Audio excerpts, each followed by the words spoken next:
들어보거나 접해본 사실들, 이제 과학 같지만 사실이지 않은 유사 과학을 몇 개 이제 말씀드릴까 합니다. 왼쪽 사진 보시면은 뭐 물은 답을 알고 있다. 또 왼쪽 아래 보시면 뭐 무한 동력, 그다음에 오른쪽에 MSG가 위험하다. 뭐 선풍기 틀고 자면 죽는다. 그리고 이거 게르마늄 팔찌.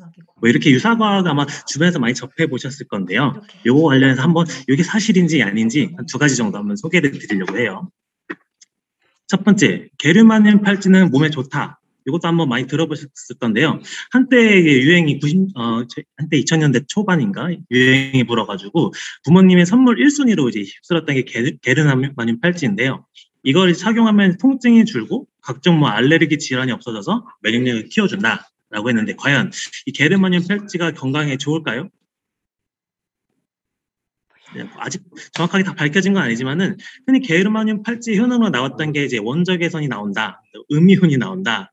그것 때문에 뭐 혈액순환을 도와서 건강이 좋아진다라고 이제 들었을 거예요.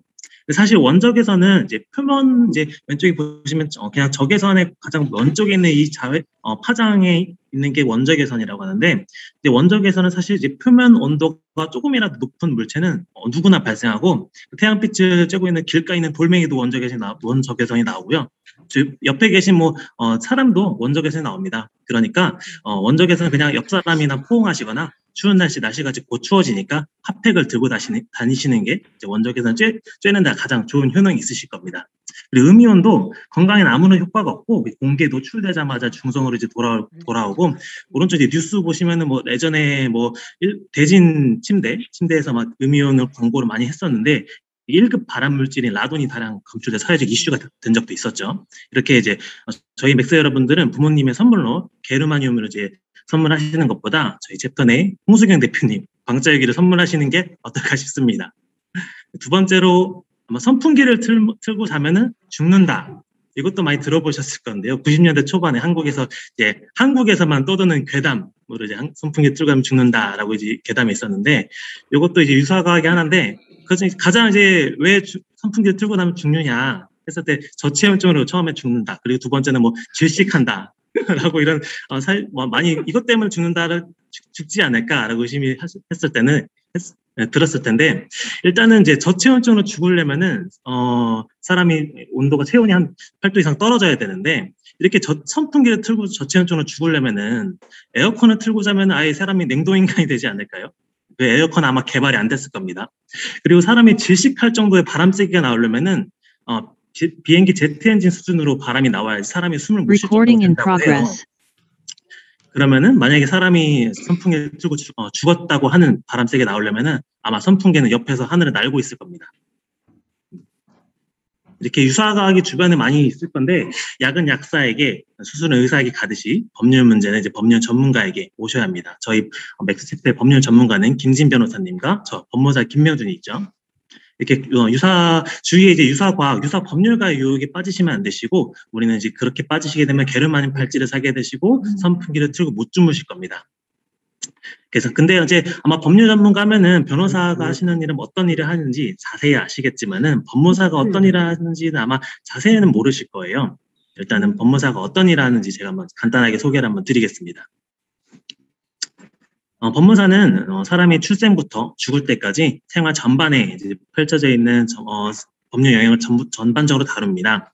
하지만 제가 전문으로 다룰 수 있는 영역은 사진에 별표 표시된 영역을 저희가 B&I 내에서 전문으로 하고 있는데요. 일단 첫 번째로 기업 법무, 두 번째로 부동산 등기, 그다음에 집행이나 공탁 문제, 그다음에 사망 상속 분야를 제가 전문으로 다루고 있고요. 제가 매주 거의 위클리로 발표하는 법인 등기 기업 법무라고 하는데 보통 여기를 제가 전문으로 많이 발표를 드리고 소개를 요청드리는 업무입니다. 그럼 기업 법무가 도대체 어떤 등기를 해야 되는지 간단히 또 소개를 한번 드릴게요.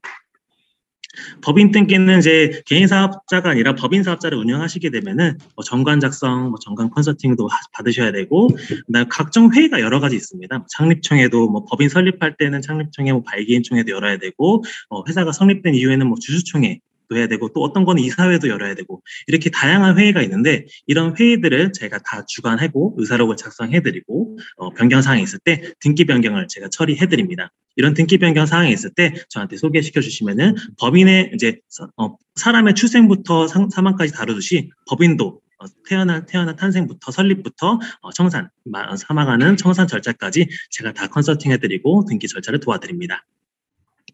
왜 법무사를 이용해야 되는지, 법무사는 이제 아까 말씀드린 대로 이제 아까 회의가 여러 가지 있는데 이 회의가 좀 절차도 준수해야 되고 뭐 의견 요건도 지켜줘야 되고 좀 복잡한 법률 절차가 요하는데 여기 그 절차 진행이 정확하게 안 되면은 결의가 취소되거나 무효돼서 등기가 나중에 또 무효되는 등으로 나중에 소송을 불거지는 경우도 종종 있어요. 이런 절차 진행 하자에 대해서 제가 다 전반적인 컨설팅을 해드리고요.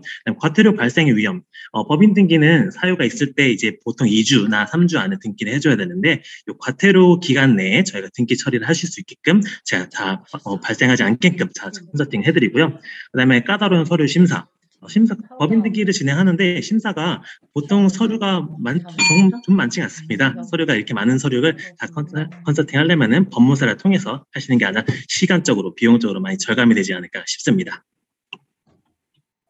그리고 왜 김병준 법무사에게 맡겨야 되냐? 저는 사실 위클리 발표할 때 뭐 수석 법무사 제가 말은 이제 위클리 뛰어났는데 사실 제가 법무사 시험 봤을 때 수석으로 합격을 해서 수석 법무사라고 제가 자칭으로 부르고 있습니다. 그래서 저한테 오시면은 아마 정확하고 더 빠르게 처리해드리지 않을까 싶습니다. 네, 오늘 피처 발표는 여기까지고요. 저한테 질문 있으시면은 질문해 주시면 제가 답변해드리도록 하겠습니다.